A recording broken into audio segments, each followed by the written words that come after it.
So ayun na nga po ha mga kumari kung tigang tayo po yung nga andito ngayon sa Campo Santo o sementeryo dito po sa Los Baños, Laguna. Ito po yung lumang sementeryo, ito pinakamatandang sementeryo dito. Ipipicture lang natin siya ngayon kasi ang topic natin ngayon tungkol po sa undas o yung araw ng mga patay. Yung mga sinasabing mga pangonta na dapat po dalhin po ninyo sa araw ng patay para kayo hindi malukuban ng mga sinasabing mga yan. Mga negative energy ng mga yan, espiritu, mga kaluwang ligaw na pwede nyo ma-attract pagka kayo po ay nasa sementeryo. Magdadala kayo lagi kung ano yung mga pangontra na yan. Number one, asin. Lagi kayo magdadala ng asin. Huwag kayo basta-basta pupunta sa sementeryo na wala kayong dalang asin. Magdala kayo ng asin para kayo, hindi kayo masapian. Yan, tignan nyo. Marami na naglilinis eh. Ito yung pinakalumang sementeryo. Ito pala yung tatalon ako dito. Kaya ko kaya talunin yan. Hama kumari kong tigang. Tanda ko to, meron ditong puno ng ng sampalok. Tingnan nyo naman. Tanda ko yung dito, location, puro lapnis na, puno na lang na lapnis. Sus Maria Joseph, napakarami ng Tatalon ako dito, ha, mga kong tigang, titignan ko. Nasa Sus Maria Joseph, Ito yung pinakalumang, tingnan nyo yan, Pamilya Villegas. Ito yung lumang-luma, parang may pungso na, yung sa pungso, yan. Ito, nung bata pa ako, napakaliit ko pa doon, dito kami dumadaan. Ito, papunta dyan, doon sa may memorial. Ito, nadadaanan ko na to. May puno dito ng malaking sampalok nung araw. May puno dito ng malaking sampalok. Tapos dito ang daan namin talaga. Yan, ito yung dinadaan nila yan. Yung matandang daan niya noon. Doon labas na sa pinasukan natin na yun. Hanggang doon sa memorial, doon may daan doon sa memorial papuntang bundok. Doon kasi doon mga lola ko doon nakatira sa bundok. Puro puno na ng lapnis. Kaya marami na naglilinis kasi malapit na yung November 1 eh. Pero itong itong mga naandito ngayon na mga nakalibing, mga bago na yan, halos mga bago na lahat yan. Dati ito mga nakapila dito, magandang pila dati dito. Maganda pa dati ito yung mga patay dito nung araw. Tingnan nyo ang mga 1921, gano'n, mga 1941, yung mga nakalibing dito. Ako, Sir Joseph, Ayan ito yun, natatandaan ko yun, doon ako lagi nagtatambay noon, sa yun. Hindi pa ganito, wala pang mapatong-patong. Lang ito, yung parang straight lang to eh, maayos pa yung dito, tingnan nyo, Pero ngayon, parang napakarami ng, nakakatakot, Sir Joseph, Puro lapnis na kasi, puro lang lapnis. Yan, nag-uumpisa na yung mga taong maglinis sa sementeryo kasi nga pag-uundas na. Nako, tingnan niyo naman ako, pawis na ha. Kasi ako yung nagpasama kay Direk kasi pinutan ko yung father ko dito kasi dito din nakalibing yung father ko sa lumang sementeryo kasi meron kasi talaga kami ditong lote. Yan, pero naman, ayan Maura Natividad 1940s, tingnan niyo 2015 pa siya nilibing. 1909 1990 siya inilibing. Tingnan nyo. Matatanda dito yung 1959, Mga matatandang na to sementeryo to. Ito isa sa pinakamatandang sementeryo kasi may mga bago dito ngayon ng mga sementeryo dito sa paligid. Mga memorial na katulad yan, yung naandyan sa kabila. Heaven's Garden yan. Yan lahat ng Heaven's Garden na yan. Sa mga mayayaman yan, sa mga elite. Pag dito, yung mga hindi masyado mayaman dito, pero mayayaman pa rin naman dito kasi dito nakalibing yung si Ayala, kilala si Ayala. Si Ayala yung saka yung kamag-anak nila Tommy Mabesa, si Tony Mabesa. Ako, hindi ko nakakatakot. Yan. Kapag nasabi ko sa inyo, magdadala kayo lagi ng asin, tapos yung mga black crystals, mga tourmaline, ganyan, yung mga black obsidian, basta mga anything na black crystals, yan po yung maganda mga pangontra, pang ward off kasi ng mga espiritu, para hindi kayo yung susundan. Para hindi kayo makasagap. Tingnan nyo ako, pause na, hamak-marik tigat kasi galing pa kami sa tingnan nyo to. Dito kami naglalaro nung araw, okay, napakaliit ko pang bata noon. Itong mga bato-batong yan. Ganyan na itsura niya noong araw. Ginawa na lang tambakan ito. Siguro wala nang dito. Ito yung kay sino nga ito? Yan napakalaki nito itong sementeryo na to. Ito kabilang side naman ito. Pero puro puno na siya ng lapnis. Tapos diba sabi ko nga sa inyo, noong araw, may kwento-kwento nga dito na allegedly yung sabi-sabi lang naman yon, na, ano ba, sasabihin ko ba sa inyo to? Basta wag na nga, ako makatayo, maano pa kasi popos natin ito eh. So yun na nga, basta tandaan nyo lang ha, mga kumari kong tigang, pagka kayo po pupunta sa sementeryo, yun, ulan na, kayo magdadala lagi ng asin, tsaka mga black crystals, magsuot kayo yan. Kasi mga mainam na pangontra ha, para kayo, hindi nga kayo masapian o sundan ng masamang espiritu sa araw ng mga patay. Ha? Oh. Nako, si Direk, oh. Direk, tinan mo, oh. Ah, malaki pa hanggang doon eh. Punta kaya tayo doon, Direk. Ulan na. Ha? May payong naman akong dala. Bakit ba? Pakialam ko sa ulan lang siya. Hindi nga ako maano. May kapangyarihan ako. Kapangyarihan ng lupa. Ha? Yan nyo. Ayan, oh.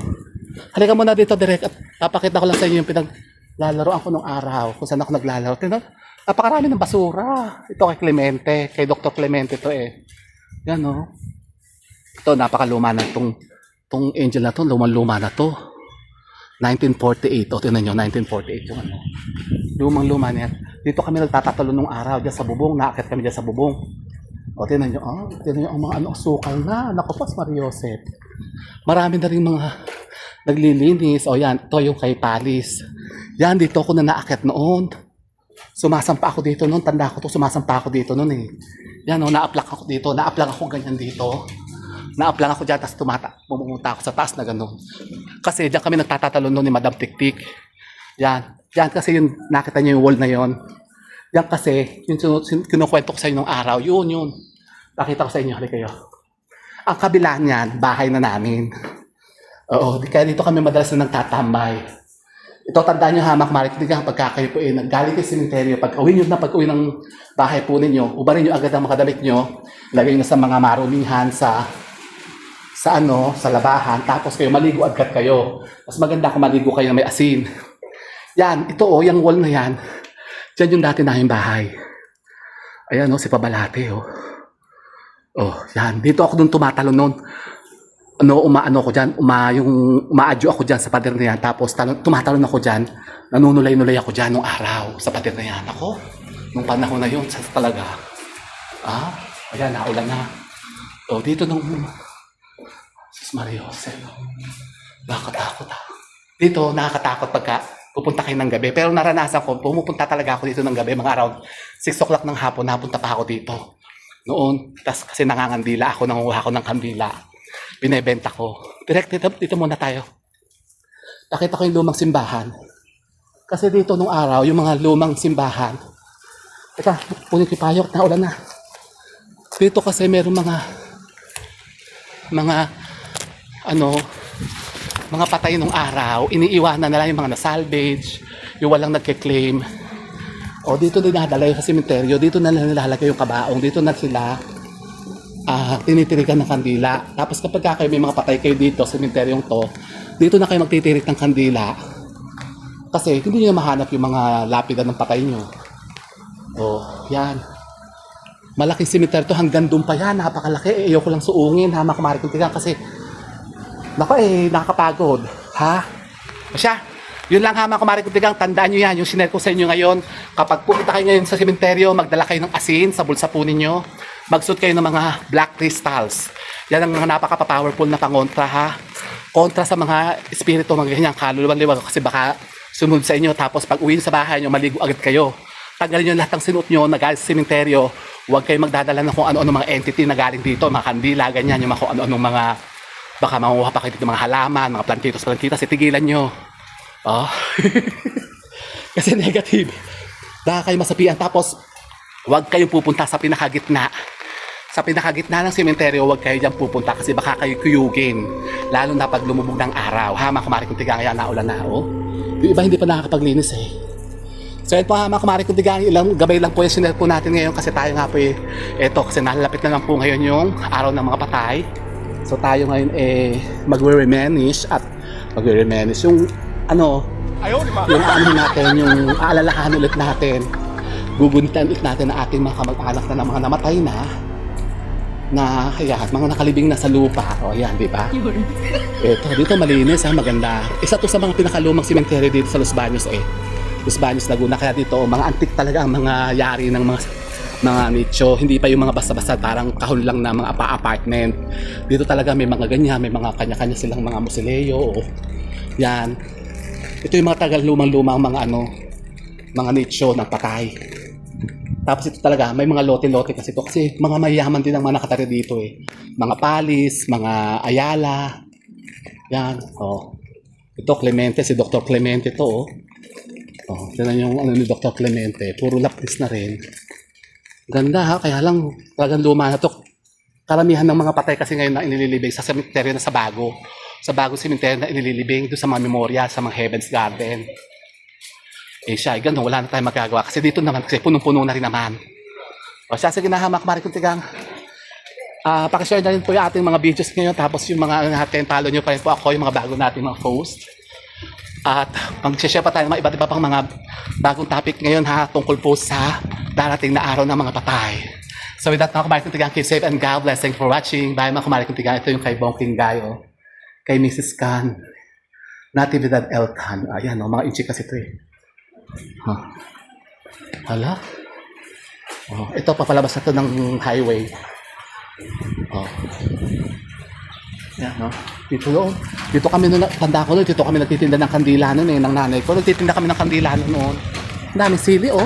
Siling pula.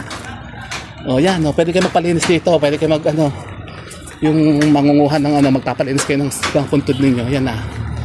Itong sementeryo to, lumang sementeryo, ito ay katapat na katapat ito, landmark ito ng original Buko 5 dito sa Los Baños.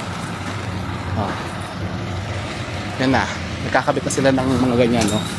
In preparation for the upcoming All Souls Day, Undas. Ayan. Nakakabit na yung munisipyo. Yan na, oh. So, yun na. Oh, ayun nga. Nagro-road widening na dito. Ito na yung highway na ng Los Baños to Anos, Barangay Anos. Dito. Oh, ayan ang original Buko 5, katapat lang ng sementeryo. Yung nagkokos lagi dito ng traffic. Talaga ba? Oh, kasi masarap ang Buko 5 dito sa amin. O siya, sige na mga kumari kong tigang, go na! Haba na ba? Mahaba na ba yun? Kala mo naman yan, mga... Siguro okay naman may views tag naman siguro yun, ano? Kala mo naman yan, mga... Ha? Sa susunod, punta naman natin itong bago sementeryo dito, direct. Yan o, yung Heaven's Garden. Ito naman yung Heaven's Garden, yung mga sementeryo na mayayaman. Ganun nililibig yung mga mayayaman. Sa Heaven's Garden.